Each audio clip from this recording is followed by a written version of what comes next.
Good morning. I'm Mike Chapuran, the Executive Director of Family Promise of Greater Indianapolis, and I'm grateful for the opportunity to be here and speak with all of you. About 6 years ago, when I started working at Family Promise, it was a very hot summer day, about 85 degrees with very, very high humidity. And I wanted to help out with the fellow staff, kind of learn their roles, so I said, I'll answer the phones. And around 8:30 a.m. in the morning, the phone rang, and we're a shelter for families with children, so I expected we would get calls for help. So when the phone rang, I said, "This is Mike at Family Promise, how can I help you?" "Hi, do you have space for me and my son?" "Oh, no, I'm sorry, sir, we're full. We serve about 8 families a day, staying at 2 different congregations every night, and no families have left, so we're full right now.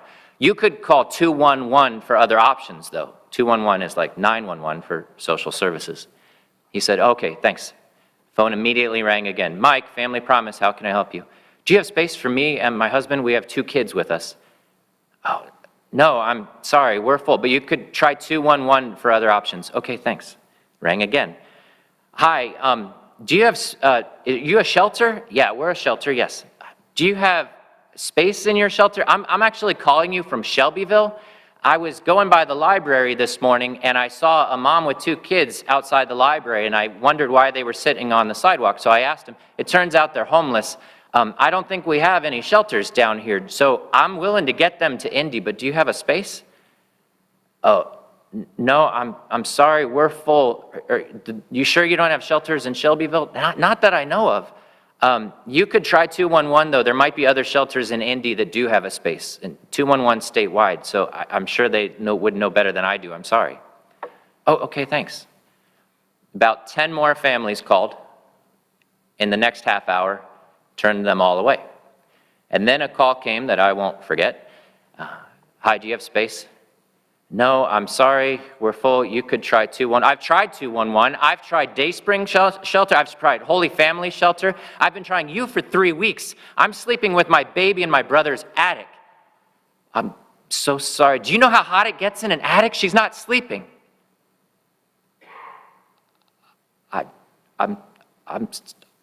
If somebody moves out, we could give you a spot. If you call at 9 a.m., click.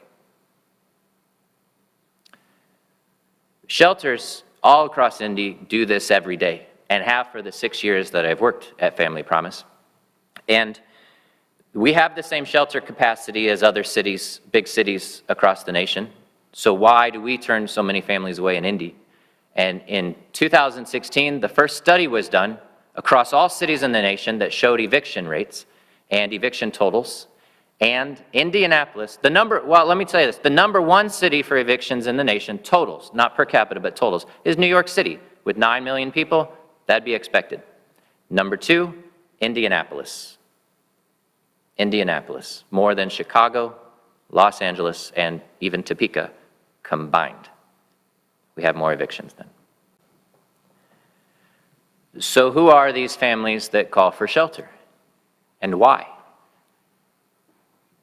One day, our case manager was on vacation, so I had the honor of picking up a family that called for shelter.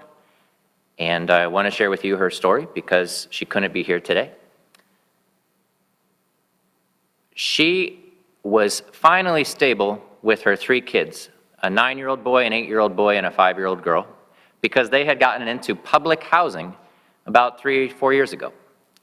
Public housing means you only pay $50 a month in rent. Tax dollars subsidize the rest, but you're on a timeline when you need to increase your income, or else you don't stay there. And when you do increase your income, when you get that job, when you get that opportunity, Social Security, whatever, you then pay 1/3 of your income towards the rent.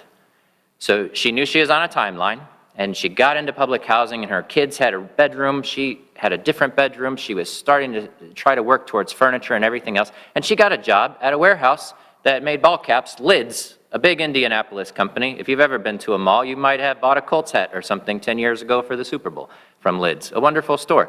So she prepped the boxes that took the hats to Lids, made a little over $10 an hour. And she went immediately to the housing authority that ran her public housing and turned in her wage determination letter from the boss. and said, I know this will change my rent, but I got the job. And December's rent bill came, and it was still $50. Now, she had had a tough life. She didn't want to look this gift horse in the mouth, and so she said, okay, maybe it just takes them a little while to process it. I'll pay the $50. And she had a past eviction, so she saw this as a blessing. She could start to pay off some of what she owed to a previous landlord, start to fix her credit. The January rent bill came, $50. She thought she would owe $400 based on the pay stubs that she was getting. That was about a third of her income, $400 in a month. And so, again, not wanting to look a gift horse in the mouth, she said, finally, I'm getting a break. After growing up in foster care, after aging out of it, finally, I'm getting a break.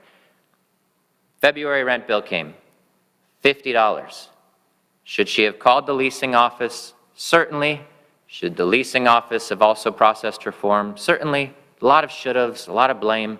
But either way, she thought it was too good to be true, and she didn't want to look that gift horse in the mouth, so she paid her $50. What month are we on? March? March rent bill came.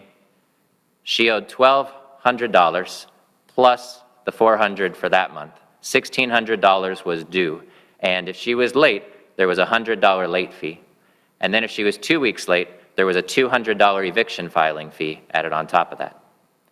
Within 30 days, she was out of the place, being formally evicted by the landlord, the housing authority.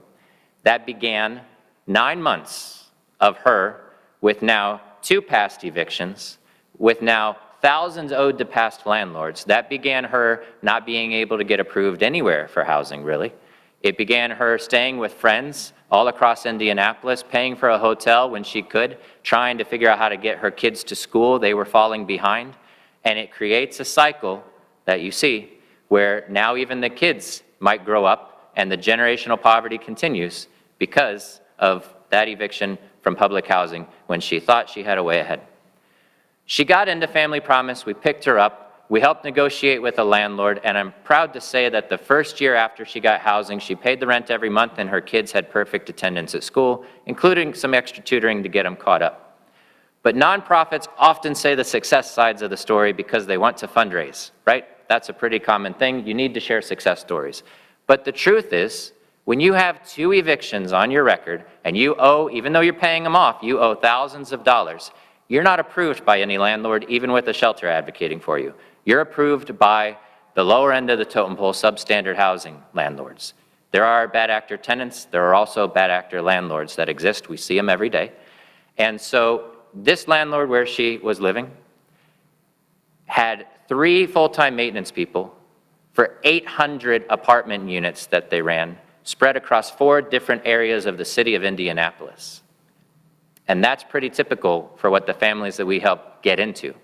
So we advocate for short-term leases, get your credit repaired, pay off what you can, because you got to move up and out of this, or you're going to have mold, you're going to have a broken toilet, you're going to get sick, and then you'll miss more school and more work, you'll lose the job, and this will start all over again. But I don't want to end all dire. That's the reality. But her kids are doing well, and the family was housed, thanks to some of the support that the congregations have provided. What if that mom had had an attorney? What if that mom had a way to compel repairs by her landlord when she was living in some substandard conditions? What if policies were in place that gave an equal voice to tenants as much as they give to the landlords? And there are many, many beneficial landlords out there. Many. When I was hearing the words of the hymns today, and when I was reading the prayers, I felt like I was in one of the Catholic churches I attend on Sundays with how sad a lot of it was. So I want to change my last story and end on a little bit more positive note, because without hope, the families won't keep working for the sake of their kids' lives, and without hope, volunteers aren't going to work to realize that they can make a difference. So that first week I told you about, when all those families were turned away, I had that experience, and more importantly, all those families had that experience.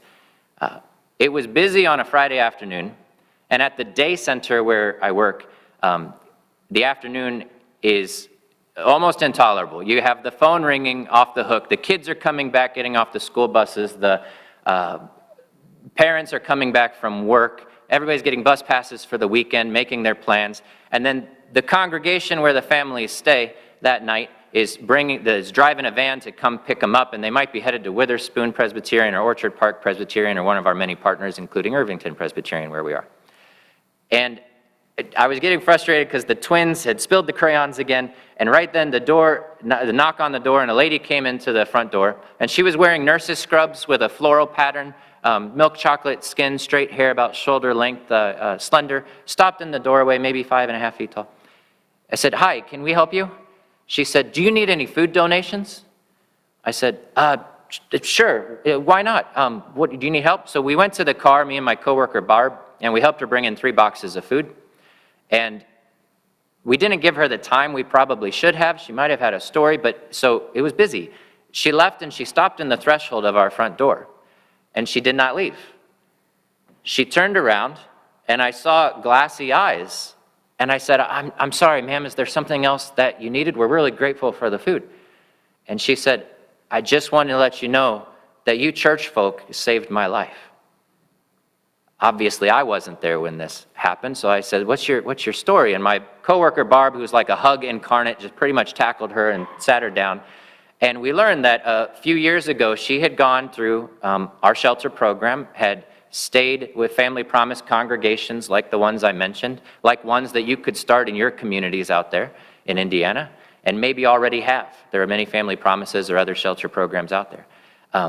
And she had been able to pay off an eviction. She had able to right some of those wrongs. And then she said, my favorite anecdote was she said, "Volunteers read with my daughter every night," which I've always wanted to do, but as a single mom, it's so hard to find the time. I'm so tired after being on my feet for a 10-hour shift sometimes. But volunteers read with my daughter every night. And guess what? When I go to turn off her light and put her to bed in the evenings, I come back 30 minutes later and I find it flipped on and she's under the covers trying to read a book still. I just thought that was an amazing story of what you can do. Although we need to change policies, although we need to help more people, start with one family.